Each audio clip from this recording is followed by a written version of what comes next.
Como prometido... peraí. Se a gente tá prometendo, tá trazendo coisa pra vocês, vocês também vão trazer coisa pra nós, porque isso é muito especial e valoriza muito o nosso trabalho. Deixa o teu like aqui e não esquece de seguir o arroba... Doutora Natália Júlio, DRA Natália Júlio. E o arroba Nutri Fabrício Tegrantes. Não te esquece, já deixa o teu like aqui nesse vídeo. Bom, pessoal, como prometido, hoje a gente vai falar sobre um assunto... Eu vou ter a coragem de dizer.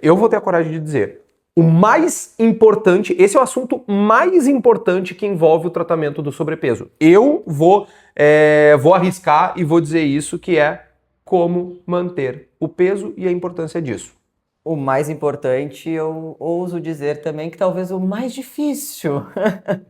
Eu te digo como médico e como paciente, porque a gente vive naquele efeito sanfona, né? Se for pegar um ciclo de fotos da minha vida, tu vai ver eu magra, eu gorda, eu muito gorda, eu mais ou menos, e assim a gente vai.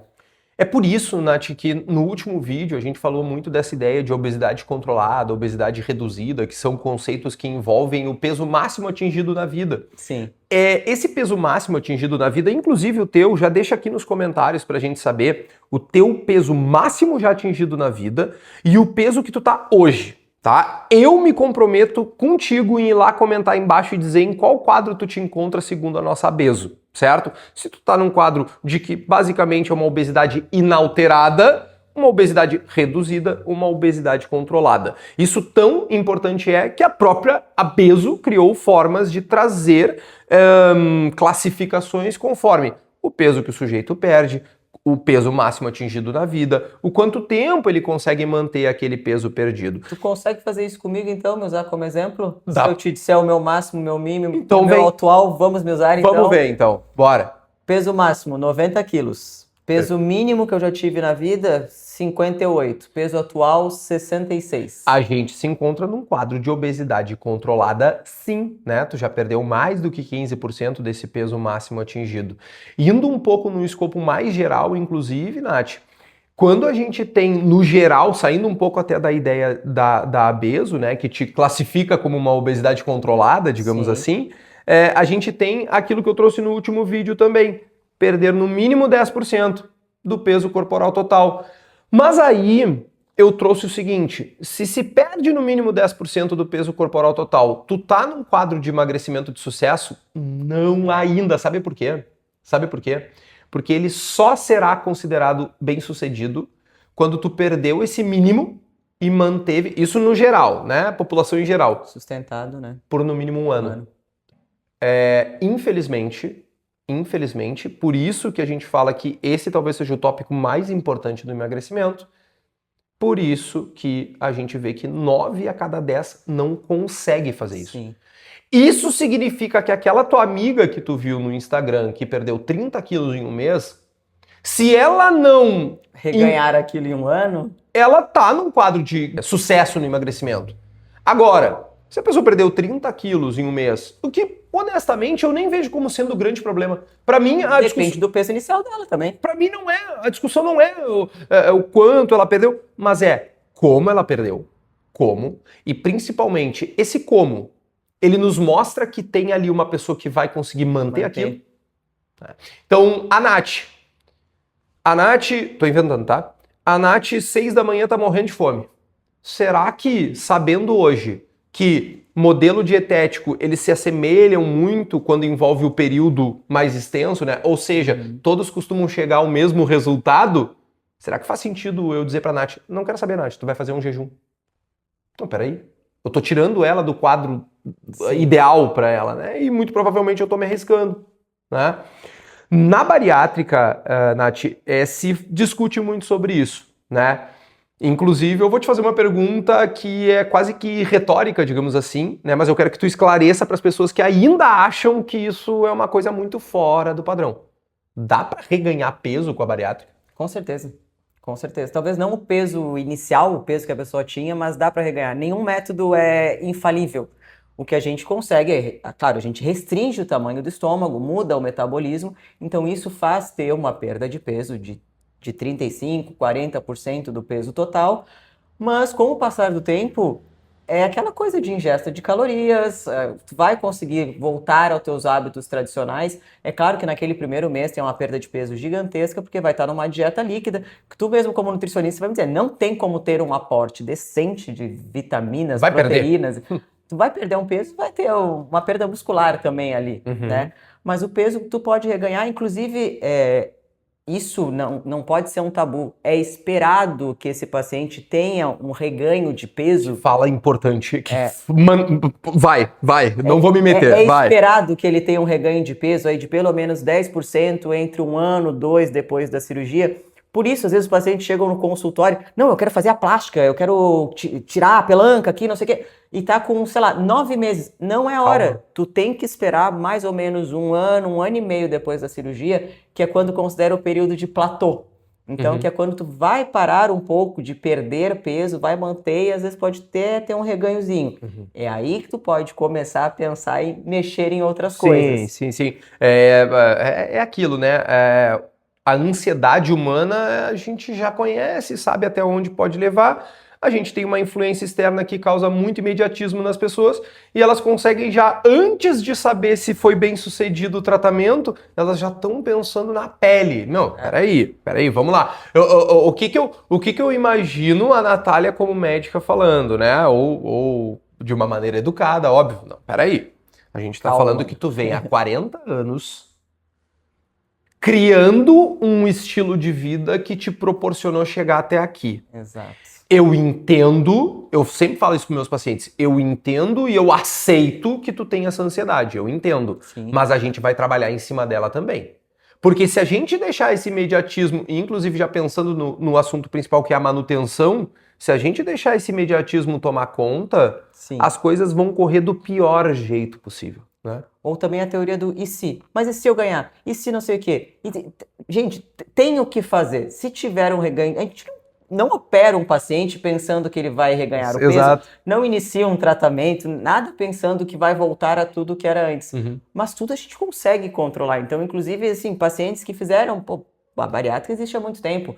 Então, pacientes que fizeram, por exemplo, uma cirurgia bariátrica há 10, 15 anos, agora está tendo um reganho de peso, a gente consegue auxiliar, por exemplo, com os assuntos que a gente estava antes, que são as canetas. A gente consegue associar a medicação junto com a bariátrica para controlar esse reganho. Então, tu tá me dizendo que tem pacientes que tu pode vir a trabalhar da seguinte forma. Tu atendeu o paciente, encaminhou ele para bariátrica, encaminhou entre aspas, tu que fez, né? Recebi. Às vezes até recebi de alguém que não era meu, algum médico mais antigo, de outra cidade. E então... trouxe... E tu, se necessário, até mesmo pensando na manutenção, não é descartado a hipótese da medicação. Nunca. É um auxiliar, não é algo que a gente, como cirurgião, é contra. Não é porque eu opero bariátrica que eu sou contra as canetas. Aqui tá muita coisa tá sendo explicada aqui, tá? Pelo contrário, tem pacientes que não têm indicação de cirurgia e que a gente auxilia, tem pacientes que... eu tô com um paciente jovem, de 17, 18 anos, que eu não quero indicar uma cirurgia bariátrica para ele, eu quero tentar alguma outra coisa antes. Então tá em associação. Atividade física, dieta... A caneta, tem pacientes que reganharam peso e que agora estão usando a medicação para conseguir perder, só que também são pacientes, como a gente comentou, que o problema é a manutenção. Então, se mesmo com a bariátrica ele conseguiu voltar à obesidade, a gente tem que pensar o que deu errado nesse meio do caminho, o que aconteceu. Perfeito. Investigar o paciente como um todo, foi, né? Foi o estilo de vida, foi o psicológico, foi... Então, assim, tem pacientes que, por exemplo, eles trabalham à noite. E aí, então, toda a vida acaba sendo invertida. A pessoa trabalha como segurança, toma muito energético, come muito lanche, come muito não sei o quê. Então... estilo de vida é uma coisa muito difícil. E ele teve esse estilo de vida a vida inteira. Então a gente tem que ver o paciente como um todo. O que está acontecendo? Sim. E acredito que para ti também na nutrição também seja isso. Tu comentou em outros vídeos de a gente como nutricionista não prescreve. mas tu tem que saber o que aquele paciente está usando. Total. Seja algo legalizado ou não legalizado, como as retratotidas ou esteroides, qualquer coisa do tipo, tu tem que saber, porque tu vai montar um planejamento com base no que ele está fazendo da vida dele. Olha que curioso, tá? Inclusive é um paciente, não vou citar o nome porque é um paciente em comum nosso, onde a primeira coisa que eu questionei ele, né, era qual a medicação, apesar de saber, de tu já ter me mencionado, né, qual medicação que ele estava usando. Mas o meu foco no momento da anamnese com ele não foi investigar essa medicação, foi o que a medicação está fazendo. Então, exemplo. Vamos lá, meu amigo. Tu é um sujeito que tu tá sentindo muita fome às 18 horas. Ah, é um horário que eu sinto fome. E como que a medicação tá aparecendo pra ti nesse sentido? Olha, eu tô conseguindo bloquear totalmente o meu apetite nesse horário. Pô, a gente pode trabalhar melhor aqui. E quais os horários que tu sente mais fome, menos fome? Cara, a gente molda e ajuda a moldar todo aquele comportamento novo que tá surgindo. Então, é uma mudança efetiva de comportamento que, de novo, a gente sempre reforça isso pra vocês, galera. Eu e a Nath, a gente entende a ansiedade. Sim, a gente entende. Certeza. Mas tu também precisa entender que é um processo. Independente, o teu paciente, eu tenho certeza que tu compactua desse pensamento. O teu paciente pode perder 60 quilos no mês. Mas ele precisa te mostrar uma segurança para que aquilo perdure. Com certeza. Entende? Como vai conseguir manter aquilo, né?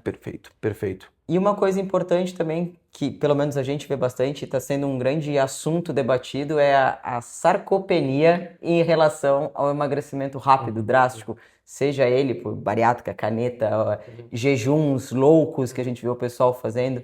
De que maneira isso tem chegado para ti? Isso tem chegado de uma maneira, pelo meu estilo, de uma maneira mais agradável do que eu imaginei. Por quê? Como os meus pacientes, eles costumam vir muito, como é que eu posso dizer, mais letrados, digamos assim, né? Eles já vêm com com uma consciência prévia, tá? Com uma consciência prévia. Agora, é indiscutível que quando o paciente faz uma bariátrica, quer dizer, eu acho que a bariátrica a gente vai ter que excluir porque é impossível o cara fazer uma bariátrica sem a medicina. Um acompanhamento. Né? Teoricamente, as medicações também, tá? Sim. Tu precisa da caneta pra comprar. Não a caneta, a caneta pra... A do Brasil, né? A do Paraguai que tá sendo trazida no para-brisa do carro ali, não sei como. Não é para-brisa do carro. Eles conseguem botar nos cooler também. Eles tá vindo refrigerado. Tá vindo refrigerado. Não, aí tá tudo bem, né? Aí tranquilo. Pelo amor de Deus. Não, meu Deus do céu. E a galera tem vindo com essa preocupação prévia, tá? Uhum. Eu preciso trazer alguns pontos. E tu vai entender, né? Mas é preciso trazer muito importante aqui o seguinte. Gente, quando uma pessoa emagrece e ela parte de 200 quilos, não é incomum dela perder massa magra. Na verdade, a gente tem certas expectativas de que para cada 100% do peso, 25% será proveniente de massa magra. E isso não deverá ser uma preocupação. O que vinha preocupando com as medicações, mais do que com a bariátrica, que isso me espantou, tá? É essa perda agressiva de massa magra. Uhum. Essa perda agressiva de massa magra, ela tem nome e sobrenome, tá? Que é o seguinte, a pessoa comeu, ela viu o seguinte, tomou a medicação, eu consigo ficar sem comer. O que ela faz? Ela fica sem comer. Sim. Gente, não é óbvio pra vocês? Tipo, perdi peso. Sim. É que nem, fugindo um pouco do assunto, mas é que nem a história... Isso vai levar ao looping, né? Porque assim, tu vai perder não massa magra, tu vai perder ferro, vai perder vitamina B, vai ter que corrigir isso de alguma forma. Vai gastar dinheiro corrigindo isso. Meio que no mesmo assunto, mas fugindo um pouco. É que nem a história dos esteroides.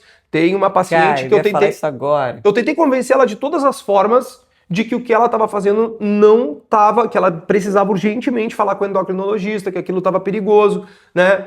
E aí ela terminou o assunto me dizendo assim, mas eu tô me sentindo muito bem. É que nem a história, mas eu perdi muito peso. Tá, mas peraí, tu tá te sentindo muito bem? É óbvio. Minha filha, tu tá com uma testosterona daquele estouro mudado geneticamente, sabe? Tu queria estar te sentindo o quê? Tu queria estar fraca? Não, tu tá bem. Só que vai ter um custo, vai ter um preço. Mas eu perdi muito peso, eu tô conseguindo ficar sem comer. Sim, mas é por isso que quando é bom conseguir ficar sem comer. Por isso que nutricionistas e profissionais da medicina, cirurgião bariátrico, te fala assim, mas não funciona assim, a gente tem uma estrutura. Isso que eu ia falar, porque a gente vê bastante também que o pessoal tá usando as medicações para emagrecer, tá emagrecendo, mas aí tá com medo de perder massa magra, tá começando a usar algum esteroide, que também sabe-se Deus da onde trouxe, da onde veio aquilo, quem é que indicou, quem é que não... Então, assim, vira uma bola de neve da ilegalidade e da falta de acompanhamento. Eu já recebi, Nath. Eu já recebi. Pra gente terminando esse papo, eu vou. Se tu quiser trazer também alguma coisa que aconteceu nesse sentido, eu já recebi nenhum nem dois, tá? Foi mais do que isso, o paciente dizendo assim: não, eu tomei a decisão sozinho, tá? Legal. De que primeiro ele ia emagrecer com Monjaro, tá? 2 meses. Eu juro que isso aconteceu comigo, tá? E não foi uma vez. E depois ele ia começar com a testosterona pra hipertrofiar. Tá, beleza. A lógica tá formada. Sim, Meu Deus do céu. A anatomia dele na cabeça dele tá feita. Vou secar, E depois vou eu ganhar, e o resto do metabolismo... Como que se é que fosse uma entra coisa nisso muito aí. linear, né? Não, e como se fosse muito fácil. Eu vou usar 2 meses o Monjaro, 2 meses a testosterona e vou manter. Então, resolvido. Aí a gente entra no assunto inicial. Como manter? Seja o que for, como manter? Como Porque manter. manter as coisas desse jeito também vai ter um custo.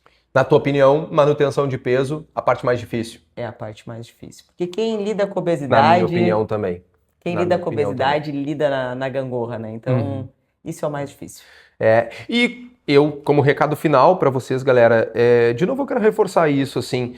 Gente, vocês passaram 30, 40, 50 anos cultivando esse novo hábito. Eu sei que falar isso pra vocês pode soar, pode doer no estômago até. Sabe aquela dorzinha de ouvir a verdade?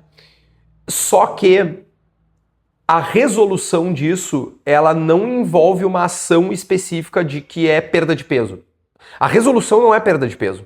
A resolução, tá? Ela passa por perda de peso, multiprofissionalidade, né?